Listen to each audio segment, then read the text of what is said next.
Хан уул дүүргийн засаг дарга алдарч авахлан бүтэн дүүрэг хариуцж байгаа гэсэндээ гайгүй сайн зангарахтай загнаж, хууль бусаар олгогдож хашаасан газрын захирамжийг цуцалж, иргэдэд ээлтэй эко дүүрэг болохоор баггүй зүтгэж бүг таарж байна. Харамсалтай нь иргэдийн ая тухтай амьдарч амарч зугаалах, сурч боловсрох бусад бүхий л орчныг нь булаан авч, аж ахуй нэгжүүд баар, ресторан, томоохон офис, худалдааны төвүүд барьчихсан. Ингэхдээ мэдээж газрыг нь хүчээр булааж, танилын нүур ашиглан захирамж гаргуулсан байсан нь бүр олон.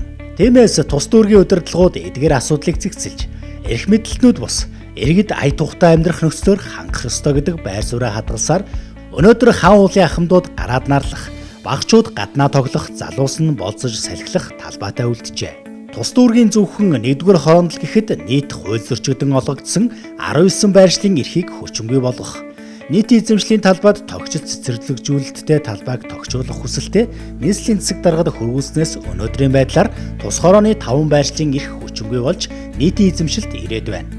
Хан уул дүүргийн иргэдийнхаа дэмжлэгтэйгээр хууль бус газар олголт олон газраа зориултын дагуу ашиглаагүй иргэн аж ахуйн нэгжүүдтэй тэмцэж нэлээдгүй хэдэн газруудыг цоцлуулж бас чадсан. Яг одоо бидний зогсож байгаа газар бол 2019 оноос эхлүүлээд хан уул дүүргийн засаг дарга алдарч авахлан шат чатны байгууллагууд руу албан бичгийг удаа дараа явуулсны үндсэн дээр иргэдийнхаа тал шийдвэрлүүлж авч үлдсэн ийм газар байгаа юм аа. Энэ газар маань одоо 120 мянгатын цэцэрлэг түрээлэн босоод иргэдийн маань аятай тухтай амьдрах орчин нөхцөлийг бүрдүүлсэн ийм сайхан бүтээн байгуулалтын ажил болсонд таатай байна.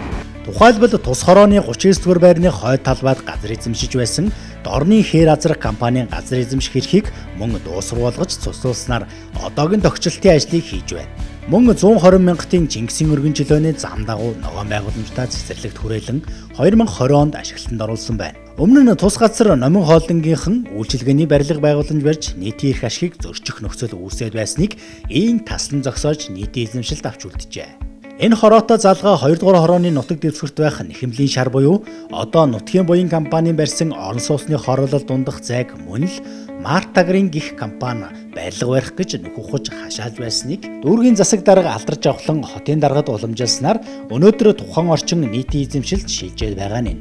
Нийслэлийн засаг даргын 2019 оны А627 дугаар захирамжаар 2800 м2 газрыг Мартагрын компанид олгосон байдаг. Хан уул дүүргийн засаг дарга алдарч авахлан тус компанийн газрын зөвшөөрлийг хүчингүй болгож, ногоон байгууламж бүхий хүүхдийн тоглоомын талбай барих нөхцлөөр хангаж өгөх дараах албан хүсэлтийг 2020 оны 10 дугаар сарын 20-ны өдөр нийслэлийн засаг даргад хүргүүлж, Улаанбаатар хотын захирагч Сумья Азар 2021 оны 4 дугаар сарын 23-ны өдөр газрын эрхийг хүчингүй болгох захирамж гаргав.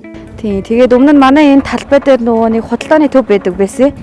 Тэгээд тэрнийг нураагаад дахин төлөвлөлтөөр 16 давхар байшин барих гэж байгаад тэгээд тэрийг болиулаад ийм гоё талбайтай болгож өгсөн, хүүхэд хөгшчүүл нарлах, тоглох, салхитлах талбайтай болгож өгсөн дүүргийн удирдлага болон хорооныхаа хүмүүстээ маш их баярлалаа.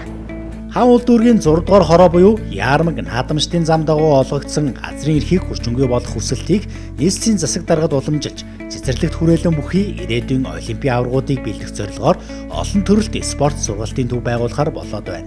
Нийтийн эрх ашгийг зөрчин олгосон өмнөх дарга нарын газрын эрхийг хүчингүй болгуулах нь өнөөгийн засаг дарга нарын хувьд толгоон өвчин. Тийм газруудын нэг нь тус дүүргийн 15 дугаар хорооны нутаг дэвсгэрт бий. 2017 онд ашиглах зөвшөөрөлтөй олгогдсон тус газрыг хуулийн хугацаанд ашиглаагүй. Нийтийн эрх ашиг зөрчигдсөн тул тухайн хэсэг цэцэрлэг барьж 2022 онд ашиглалтанд оруулахаар төлөвлөд байна.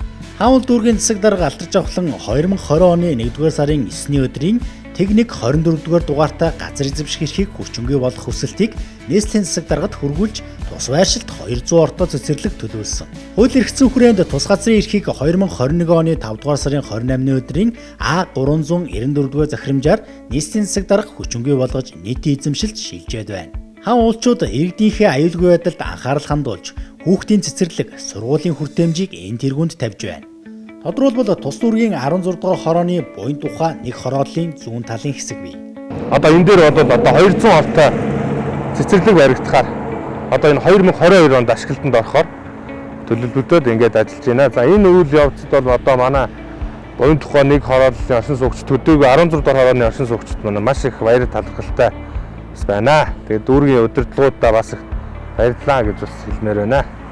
Грефти ID компани 2013 оны А1053 дугаар захирамжаар 1800 м2 газрыг үйлчилгээний орон сууцны зориулалтаар эзэмшдэг байсан ч барилгын нүх ухаж орхин олон жил ашиглаагүй байснаас ойр орчмын орон сууцны хүүхдүүд нүхэнд унах, бэртэх зэрэг аюултай нөхцөл байдал үүссэн. Тиймээс өнгөрсөн онд дүүрэг хороо хамтран угсан нүхийг болж өнгө үзэмжгүй нурсан хашааг буулгаж цэвэрлэх арга хэмжээг авч улмаар дүүргийн засаг дарга алдарч авахлан цуцлуулах хүсэлтэд 2021 оны 2 дугаар сарын 10-ны өдөр явуулж нийслэлийн засаг даргын 2021 оны 5 дугаар сарын 31-ний өдрийн захирамжаар тус газрын эрхийг хүчингүй болгосон байна.